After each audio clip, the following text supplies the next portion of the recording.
Le grand final de Stranger Things, Merteuil, une relecture féministe des liaisons dangereuses. Enfin validé, la série culte sur le monde du rap français, de retour pour une troisième saison. C'est le sommaire de cette émission consacrée aux séries. Bienvenue à tous. Bonjour Nina Masson, notre spécialiste en la matière. Et nous recevons aujourd'hui Jessica Palude. Bonjour. Bonjour. Vous êtes la réalisatrice de la série Merteuil, à voir sur HBO Max. On va évidemment en parler dans quelques instants.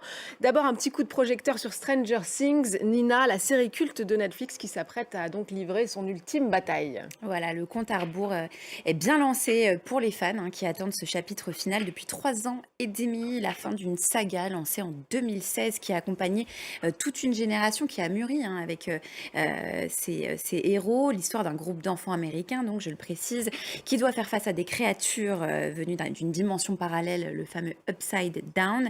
Le 5e et dernier chapitre est clairement pensé comme l'ultime confrontation entre la petite bande d'amis et le grand méchant Vecna. On regarde la bande-annonce.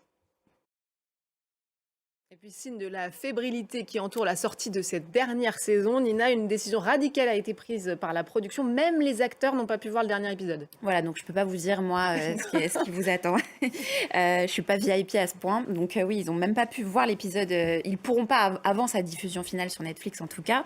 Autant dire que les fans sont en ébullition. Alors, pour rappel, Stranger Things, c'est l'une des productions les plus ambitieuses de la plateforme.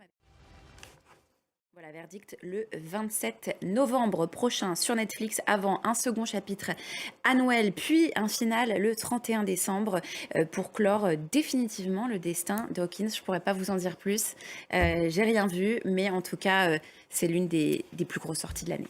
Et d'ici là, en tout cas pour patienter, eh bien, on vous conseille de regarder Merteuil, qui est donc inspiré des liaisons dangereuses sur HBO Max. Alors moi j'ai une question, la série va-t-elle détrôner Stranger Things au classement mondial des séries les plus vues cette année? Je précise qu'elle est 5e monde sur HBO Max depuis sa sortie la semaine dernière et elle n'est pas encore sortie entièrement, donc il faudra patienter. Mais quel pari fou de s'emparer de ce classique de la littérature, des liaisons dangereuses, monument de la littérature française, qui est aussi l'un des les plus adaptés à l'écran.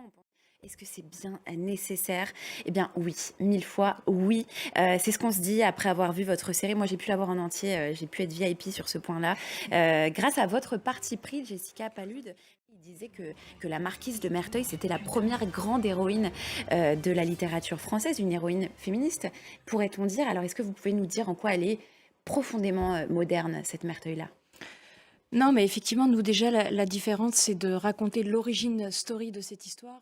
Bien justement, on va écouter l'actrice qui incarne donc ces deux femmes à l'écran sous votre direction. Elle répondait à Diptyka Leurent pour France 24. Et c'est là d'ailleurs où la série est tellement d'actualité encore aujourd'hui. Finalement, les violences faites aux femmes, ça traverse les siècles. Ça, on est d'accord. Là où la série s'illustre aussi avec force, je trouve, c'est dans sa manière de traiter l'érotisme avec des scènes de sexe dans lesquelles se jouent aussi des enjeux de pouvoir et de domination.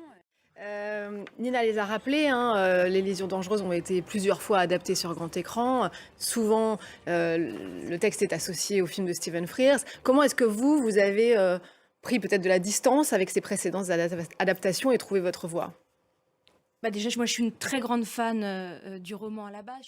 Vous restez encore un peu avec nous, Jessica Palude, puisque l'émancipation d'une femme par le langage, c'est aussi ce que proposait la saison 2 de valider sur Canal+, avec le récit d'une jeune rappeuse qui s'impose dans le monde ultra masculin du rap français. Les saisons 1 et 2 avaient fait un carton, Nina. Qu'en est-il de ce troisième volet? Voilà, après 4 ans d'absence, la série validée, donc, qui a été créée en 2020 par Franck Gastambide, est de retour pour une 3e saison. Donc, pour rappel, validée, c'est la série française, la première d'ailleurs série française sur le monde du rap. Donc, peut-être qu'ils vont se révéler à la faveur de cette sortie.